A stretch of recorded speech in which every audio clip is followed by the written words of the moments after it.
السلام عليكم. maalmihii ugu dambeysay baraha bulshada iyo internetka gabi ahaanba waxaa la hadalhayay aasaasihii iyo gudoomiyihii shirkadda Amazon mudane Jeff Bezos oo xilkiisa ka degaya iyo sidoo kale asagoo waayay ama lagaga guuleystay ciwaankii uu ahaan jiray ninka ugu qanisan ama ugu hodansan dunida maanta joogno. dhanka kale waxaan aad u ballaaran ka soo yeeray suuqa saamileeda dalka Mareykanka kadib markuu cirka isku shareeray saamiga ama qiimaha shirkadda GameStop taasoo mid soo saartay video games ama ciyaaraha lagu ciyaaro kombiyuutarada ama internetka. saamigaas cirka isku shareeray ayaa loo sababeynaya dadka ka soo qayb qaata baraha bulshada caanka ah ee Reddit ka bacdi markii ay isugu yeereen inay gataan saamiyada ugu badan ee shirkaddan. hase yeeshee weli waxaan ku dhex jirnaa baraha bulshada ninkan idinkaga muuqdo qoraalkiisa halkan ayaa wuxuu soo qorayaa guri aad leedahay ma iibin kartid, gaari aad leedahay ma iibin kartid, laakiin share ama saami aad leedahay waad iibin kartaa. wax ka macno xun miyaa jira? taas ayaa la oranayaa waxay ahayd oraahdii ugu horeysay ama hormuudkii qofka ugu horeeyay ee calanka u babiya saamiga cirka isku shareeray shirkadda GameStop. maalmo kadib isla saaxiibkeen qoraalkii hore soo qoray ayaa wuxuu ku qortay meesha biography-ga ama macluumaadka lagu qorto Bitcoin oo la socota calaamadda hashtag ka bacdi markaasna waxaa cirka isku shareeray saamiga shirkadda ama sheerarka ama saamiyada Bitcoin-ka waliba ayuu gaaray 13%. maalmo kadibna sidoo kale waxaa dhacday inuu qoraal kale ka soo jeediyo aalad kale ka agdhow ama lacag kale online ah taasoo Doge loo yaqaan. ayaduna sidoo kale dad badan kumanaankuna ay ku yaaceen iibsashadeeda. haddaba kaalay wax ka ogaano mudane Elon Musk ninka hogaaminaya tiknoolajiyada casriga dunida hadda joogan ugu horeysa kana soo caan baxay barta Twitter-ka. kasoo qad waxaad u go'aansatay inaad shirkad yeegleeshid waxaad soo kareysatay ama soo shaqaaleysatay shaqaalayaasha kuwii casriga marka aad joogto ugu aqoonta badnaa injineeradii, designerskii, economistskii, qof kasta oranaysa shirkadda wuxuu kusoo kordhinaya. waxaa sidoo kale aad keensatay oo lacag ka soo qaatay mulkiilayaal ama saamilay aad u fara badan kuwaasoo maalgashi aad u ballaaran ku sameeyay shirkadaada. ka bacdi shirkaddii waxay noqotay mid khidmadooda aad u ballaarato oo gaarta dunida dacaladeeda taasoo ilaa 200 dal u khidmaysa. shirkadda PayPal ka bacdi shirkaddu waad iibisay waxaad ku iibisay lacag gaaraysa 1.5 bilyan oo dollar. waxaa kaga soo aaday 160 milyan oo dollar. waxaad oranaysaan lacag intaasoo leeg haddii soo gali lahayd intaan iska baxo ayaan maalgashi ku samaysan lahaa kaasoo laga yaabo inaan ku gadan lahaa qusuur, qasriyaal, beero iyo meelo kala duwan. noloshaan daalkeeda iyo dhididkeena waan ka seexan lahaa.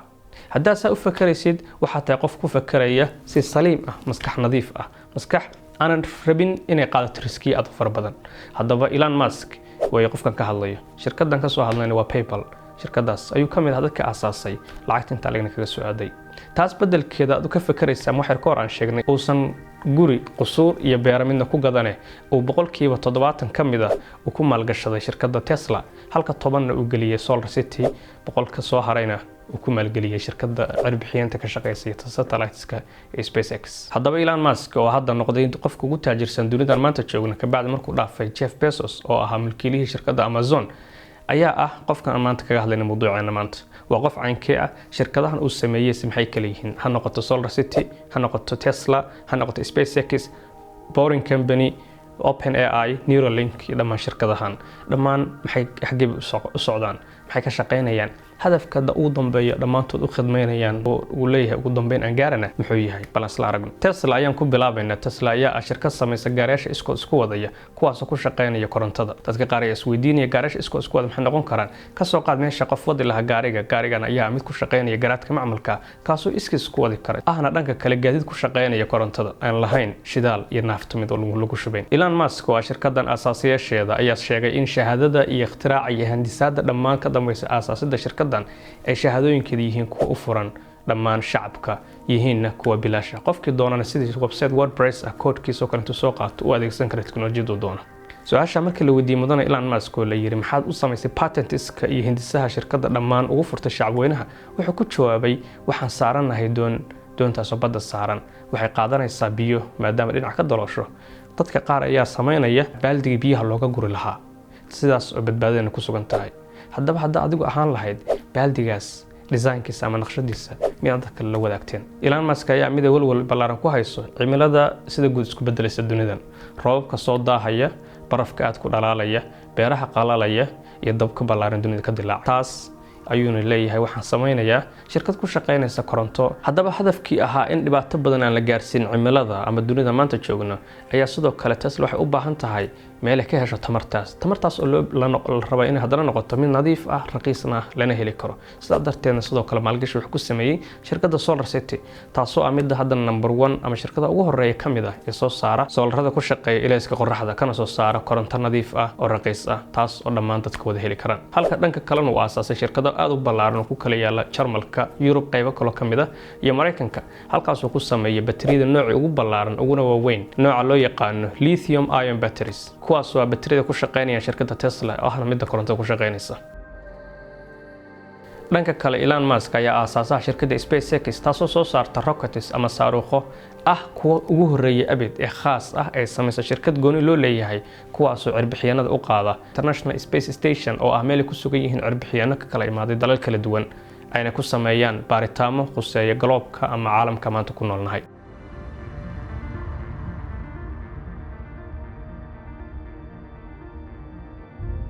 ujeedooyinka waaweyn ee SpaceX uu aasaasay ayaa la oran karaa waxay ka mid ah inuu xambaarsan yahay riyo aad u ballaaran xaqiiqatan qaarkiin ay ku noqon karto dhakafaar iyo fajac ahna in laga yaqleelo nolol cusub iyo ilbaxnimo cusub markii ugu horeysay mid ka baxsan kowkabkan ku noolnahay dhulka taasoo in loo guuro loona hayaamo meeraha cas ee qabow ee Mars dhanka kale shirkadda SpaceX ayaa markii ugu horeysay cirbixiyana ka dirtay geeyga dalka Mareykanka kuwaas oo loo diray xarunta hor u soo sheegnay International Space Station shirkaddan ayaa noqonaysa mid ugu horeysay khaas ah taasoo la baratanta dawladaha ee aan la baratamin shirkadaha waayo shirkadda kaliya cirbixiyanimadan ka shaqeyso khaas ah xajmiga ilaa hadda ku fadhidana gaartay oo kaliya weeyaan ka fakar lama tartamaysa shirkado khaas ah ama shirkado meel ku yaala kuwaas oo kula awooda kula la babacdi kartid halka dhanka kalena aad la hardantamaysid dawlado China iyo Ruushka u horeeyaan taas oo ah markab ama saaruq kaasoo ka dhex shaqeyn doona cirka iyo dhulka dhexdiisa ama dhanka kalena sameyn doona safarro loo diro dadka si khaas ah oo dalxiis ugu aadaan hawada ama Mars sidoo kalena loo aado dayaxa ka dhanka kalena saaruqan uu sameyn doono hadafyo iyo adeegyo dadka loogu khidmaynayo kuwaas oo looga duuli karo dal loona aadi karo dal kale taas oo keenaysa in qofka New Zealand ka soo duula oo duula Canada ama meesha ugu dambeysay cirifka kale waliba waxaan daqiiqada dhamayn maanta waqtiga aan joogno xogta waxaan ku kaydinaa bogagga cadcad kombiyuutarada taleefanada iyo wixii la halmaala sidaas la mid ah marka rabno xogtaas iyo macluumaadkaas qoran inaan nuqul ka sameeyno waxaanu sameeynaa copy ha noqoto buugyan copy sameeyno kombiyuutarka iyo taleefanka iyo USB kaga saarno ama qaab kale ku copyeyno haddaba ma isweydiisay wali qofka maskaxdiisa iyo dareenkiisa ka guuxaya qaab loo copyeyn karo ama lagu ogaan karo ama lagu akhrin karo haddaba Elon Musk ayaa sidoo kale maalgashi aad u ballaaran ku sameeyay shirkadda Neuralink loo yaqaan shirkaddan ayaa mid ka shaqeynaysa aasaasidda aalado yaryar oo qofka maskaxdiisa lagu rakibi karo taasoo lagu ogaan karo qofka dareenkiisa afkaartiisa iyo dareenka gudihiisa ka guuxaya xataa maraan sida u sii fogeyn ayay xayawaan tijaabo ku sameeyeen taasoo cabiraysa dareenkiisa laguna ogaanayo waxa ka guuxaya maskaxdiisa hadafka ugu weyn ee shirkadda Neuralink ka shaqeynayso ayaa inay ka shaqeyso xal iyo natiijo loo soo saaro qalalka qofka ku dhaca maskax ahaan iyo jir ahaan intaba halka ujeedka u dambeeyana uu yahay in la sameeyo qof haafna computer yahay robot ku shaqeynaya garaadka macmalka haafka kalena uu yahay insaan caadi ah sidoo kale u fakaraya dhanka kale Elon Musk ayaa cabsi aad u ballaaran ka qaba dhibaatada ay gaarsiin karaan robotisko aayaha insaanka iyo sida uu qodi karaan qabriga bini'aadamka taasoo micnaheedu tahay in dhibaato weyn soo gaarsiin karaan mustaqbalkan aad u fogeyn taasi looga hortago ayuu sidoo kale maalgashi aad u ballaaran wuxuu ku sameeyay shirkadda loo yaqaan OpenAI taasoo micnaheedu tahay Open Artificial Intelligence ama garaadka macmalka ee Open ee shirkad magaceed tahay shirkaddan ayaa noqonaysa mid ka shaqeysa majaalka robotiska mashiino iyo galeelada mashiino garaad macmal ku shaqeynaya kuwaas oo bini'aadamka dib u gaarsiin hase ahaatee dhanka kale beddelkooda noqdaan kuwa intifaac ama nafci ama faa'iido insaanka ku soo kordhiya mudane Elon Musk ma aha mid intaas oo kaliya ku koobane wuxuu sidoo kale hormuud ka yahay oo aasaasay shirkadda loo yaqaan Boring Company shirkaddan ayaa noqonaysa mid samaysa tuneelo magaalooyinka hoos mara kuwaas oo qofku uusan ku dhibtoonayn ama waqti badan kaga baxayn traffiga ama sama faraha uu maalintii dhan taagan yahay halka ay u suurtagelayso gawaarida Tesla ugu horeeyaan iyo kuwa la halmaala inay sikimo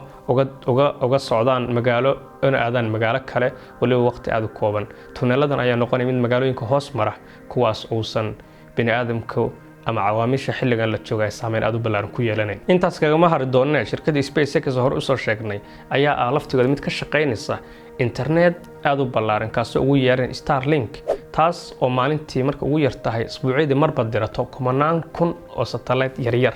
kuwaasoo ku heehaabaya hawada dhow ee ilsho arki karto ee dunida maanta aan joogno halka dadka qaar ay arkaan subaxii marka qaar tareemayaal isdaba socdo aad u dheer kuwaasoo ah shirkadda SpaceX Starlink machiniska ay samaysay satellite-dan ayaa noqonaya kuwa khidmadooda internetka degdega ah gaarsiin kara dunida dacallada kala duwan ha noqoto sub-Saharan countries-ka ama dadkaas meelaha saxaraha ku nool ee Afrika iyo dunida dacallada kala duwan inta kale haddaba waxaad oran doontaa qofka waxaasoo dhan oo mashruuca ka shaqeynaya muxuu noqon karaa qof bini aadama miya ma dunida maanta joogna ayuu joogaa ha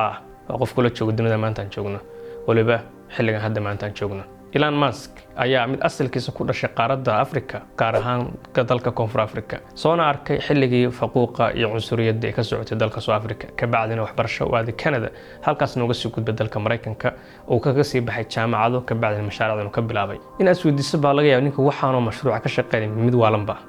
asiga qudhiisa buuga kaliya laga qoray ayaa su'aashaas wuxuu ku weydiinaya qoraaga Elon Musk ayaa weydiinaya qoraaga miyaan waalana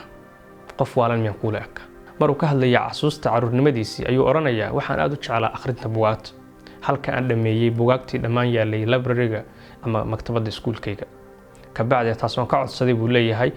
maktabadda qofka mas'uulka ka ahaa inuu ii dalbo buugaag dheeraad kuwaasoo ah markii kuwaan jeclaa waxaan helay buu leeyahay mawsuucada encyclopedia loo yaqaan Britannica waxay noqotay mid aad saameyn noloshada ugu yeelata taasoo igu sababtay buu leeyahay inaan ka fakaro mustaqbalka soo aadan wuxuuna doortay 3 majaal buu leeyahay yaraanteedii ilaa hadda aan ka fakari jiray xitaa ilaa jaamacad markuu soo gaaray waxay ahayd tamarta internetka iyo spaceka ama cirbixiyanimada cirka taasoon oran karno ma caruur hadafkii iyo riyadii uu yaraantiisa lahaa ilaa markuu jaamacadda soo gaaray uu ka fakarayay oo kuwaas uu maanta ka shaqeynayo Tesla iyo Solar City ayaa kuwa ka shaqeynaya oo uu gacan weyn kaga geysanayo tamarta halka SpaceX ay tahay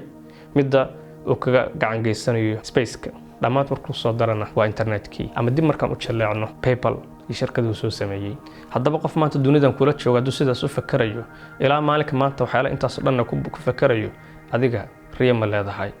riya haddaad see leedahay dad badan kugu garab taagan oo kugu maalgelinaya ma jiraan